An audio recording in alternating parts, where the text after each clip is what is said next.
guys, Sanjana here. Thank you so much for stopping by. So today I'm going to be doing a layout as a part of Clique design team, and I'm going to be using the watermelon sugar seasonal kit as well as the Vicki Boutin specialty paper called Wildflowers and Honey Butterflies.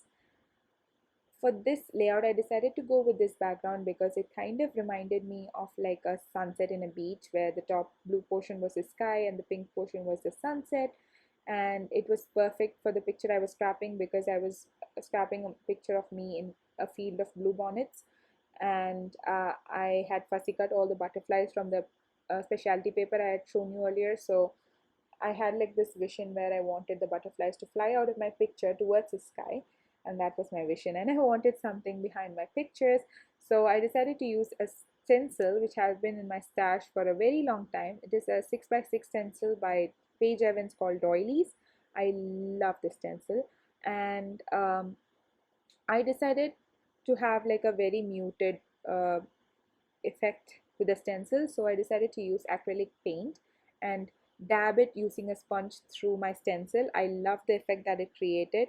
You can still see the doily stencil doily behind my picture, but it's not that bright, which that makes you take your eye away from the picture or the butterflies or anything that is in the background.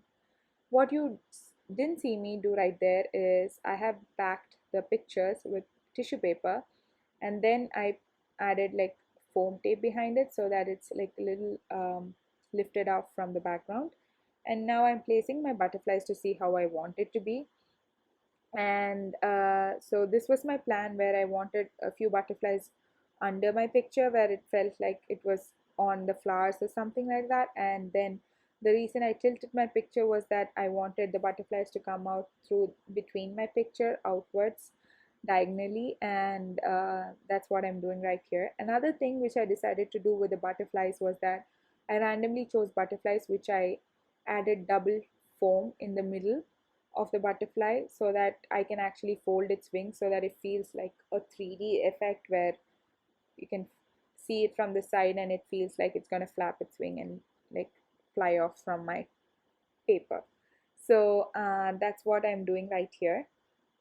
And um, another thing before I forget, everything that I use in this layout will be mentioned in the description box below. And now moving on to the layout. Once I finish sticking all the butterflies, I am gonna fill all the gaps in between the butterflies using enamel dots. I don't know why, because I just felt that it wanted something, and I felt that what could make it any better than enamel dots. I wanted to add like gold stars, but I think it will be a little bit much because I wanted something to be very subtle, and I think that gold stars would actually like bring a lot of attention in between the butterflies, which I didn't want to. So I added the enamel dots, which I had got with my design team. It is from the Clique Chromatics Catherine Pooler kit, I believe. And once I added the enamel dots, the next problem was my title. I initially had thought that I wanted a title uh, which is black, but I felt that if I add anything that bright into this background, you will not notice all the butterflies. It will take the eye away from all the beautiful pastel color that is going on, muted color that is going on the layout. So I decided to use this phrase, which has also been in my stash since a very long time. It is, I think I have been holding that since 2016, I believe, and I love the title. And next thing is that how would I add my journaling? So I decided to use my typewriter and type out my journaling on a vellum and use a double-sided sticky tape to stick on the corners. And I love the idea, and you'll see me do it more often just because I loved it. And now you'll see me make a mistake and cover it up, then make another mistake and cover it up. And what else can be the mistake other than stamps? I don't know what is with me and date stamps.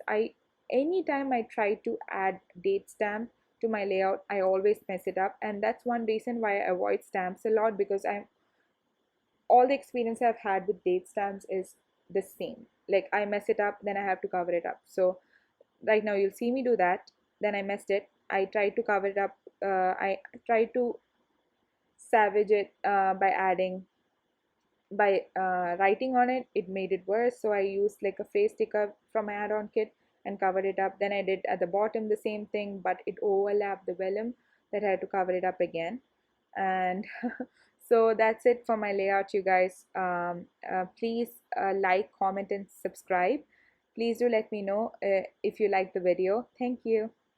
Bye.